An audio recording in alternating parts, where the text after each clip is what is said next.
In this Retro Game Mage review, I traveled to Sarasaland, a strange place seldom spoke of in the Mario universe. A place filled with exploding Koopa shells, aliens, and Kung Fu masters. Super Mario Land debuted in 1989 as a launch title for the Nintendo Game Boy, the first ever Mario title to appear on a handheld system. Also the first ever Mario title to be made without series creator Shigeru Miyamoto. For Nintendo's biggest franchise, the ball was handed off to Gunpei Yokoi, the creator of the Game Boy, and his R&D1 team. And Nintendo had reason to believe Yokoi could handle the job.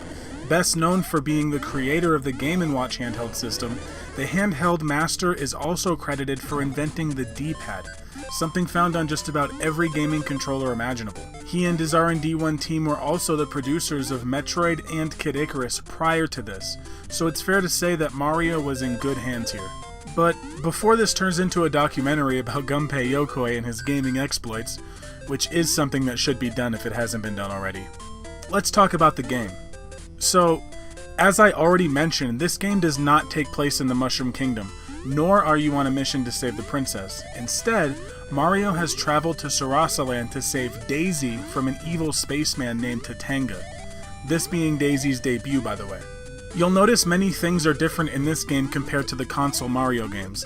The first is the controls.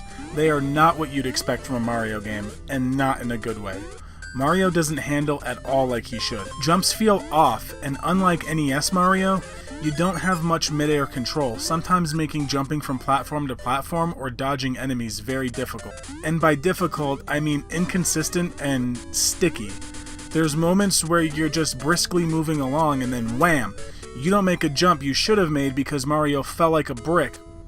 This isn't game-breaking or anything, it's just annoying. Most people are used to those perfect console Mario controls, so you kinda have to relearn how to platform with Mario. And after some time spent with the game, it does get easier.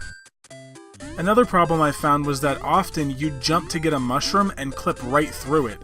It didn't really bother me too much, I still managed, it was just like a real, what the f just happened moment. A big difference between NES Mario and this one is the enemies.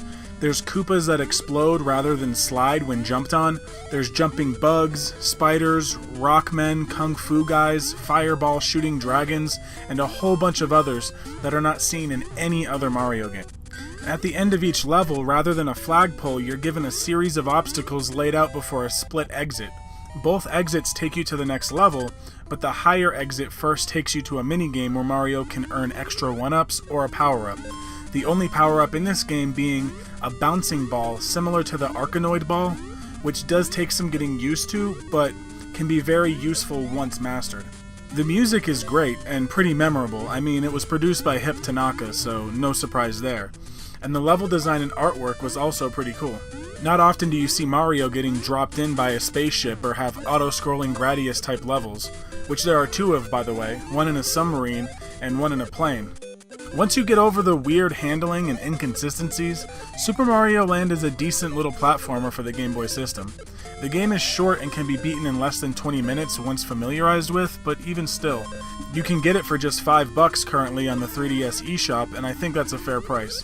If you're looking for a game to play here and there when you've got a spare minute, or maybe you're just interested in checking out the historically important Mario games.